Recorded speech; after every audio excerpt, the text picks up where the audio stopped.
আসসালামু আলাইকুম বন্ধুরা, হাশরের ময়দান যে কত ভয়ঙ্কর চলুন শুনি আনিসুর রহমান হুজুরের কাছ থেকে। হাশরের ময়দান তামসার কোনো মাঠ না, খেলাধুলার মাঠ না। হাশরের ময়দান ওই ময়দান যে ময়দানের ব্যাপারে ইব্রাহিম আলাইহিস সালামের মতো নবী আল্লাহকে বলছে, আল্লাহ আমি জানি আপনি আমাকে বন্ধু বানাইছেন, আমি জানি আমি আপনার খলিল, ভয় লাগে মাওলা রব্বি লা তুখজিনি ইয়াউমা ইউবাসুন। আল্লাহ হাশরের ময়দানে আমি ইব্রাহিমকে আপনি বেইজ্জতি করিয়েন না, আমার ভয় লাগে। ইব্রাহিমের মতো নবী এই দোয়া করছে কোরআনের আয়াতে। হাদিসের মধ্যে আছে মুসা নবীর মতো নবী আল্লাহর কাছে হাশরের ময়দানের ব্যাপারে বলছে, আল্লাহ হাশরের মাঠে লা আসআলুকা লিয়াউমা উম্মি ওয়ালা উখতি, আমি আমার মাকে চাই না, আমি আমার বোনকে চাই না, বাল আসআলুকা লিয়াউমা নাফসি, আমি মুসা কেবল আমাকে বাঁচাইতে চাই, আমাকে বাঁচাইতে চাই। আল্লাহ আমাকে বাঁচান, হাশরের মাঠ আমার বড় ভয় হয়, হাশরের মাঠ আমার বড় ভয়।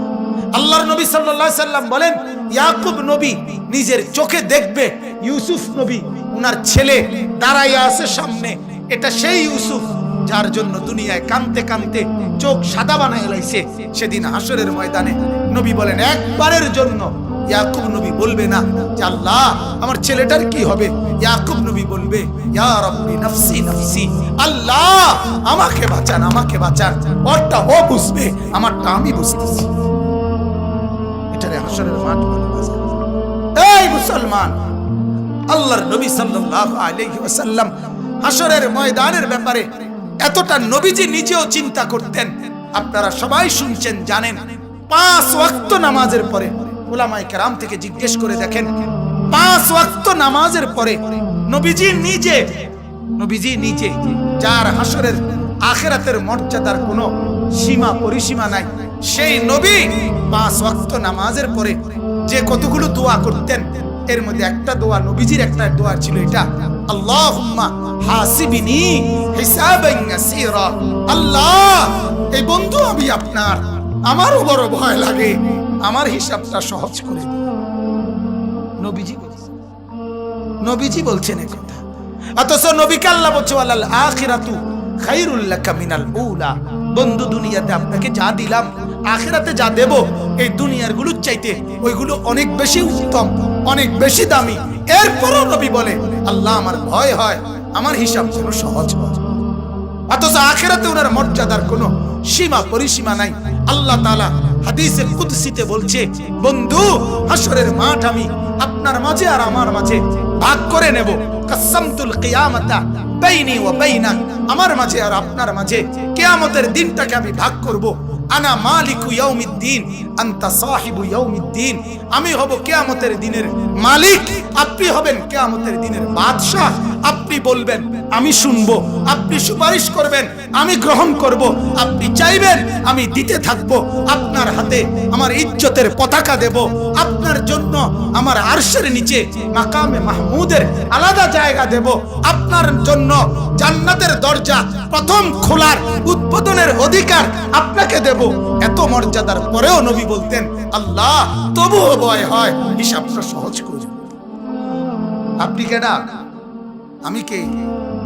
বলেন এই মুসলমান, বলেন সেজদা নাই ঘরের মধ্যে, কত 1 বছর 2 বছর আপনার উপযুক্ত ছেলেটা কোনোদিন ফজরের নামাজ পড়ে না, মেয়েটা ফজরের নামাজ পড়ে না, বিবি পর্দা করে না, মেয়ে পর্দা করে না, ঘরের মধ্যে আজ 20 বছর টানা রঙিন টেলিভিশন চলে, নর্তকী নাচে গায় ফুর্তি করে, গানের আওয়াজে বাদ্যে পুরা ঘর জমজমাট, এত নাফরমানির অবস্থায় এই হালাত নিয়ে কবরে গিয়া সুপারিশ কেমনে মিলবে দোস্ত?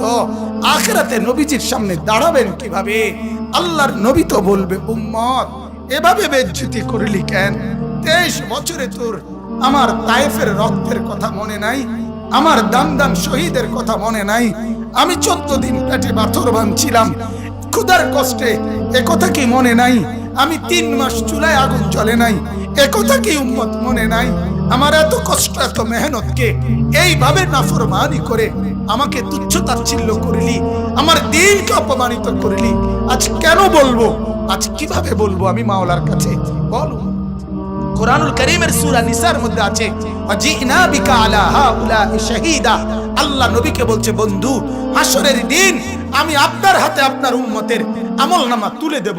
আপনি পড়বেন, আপনি শোনাবেন, আপনি হিসাব করবেন, আপনি বলবেন, এরপরে আমি ফয়সালা দেব। আপনি সায়া সায়া কইবেন। তাফসীরে আল্লাহর কসম এই কথা স্পষ্ট আছে।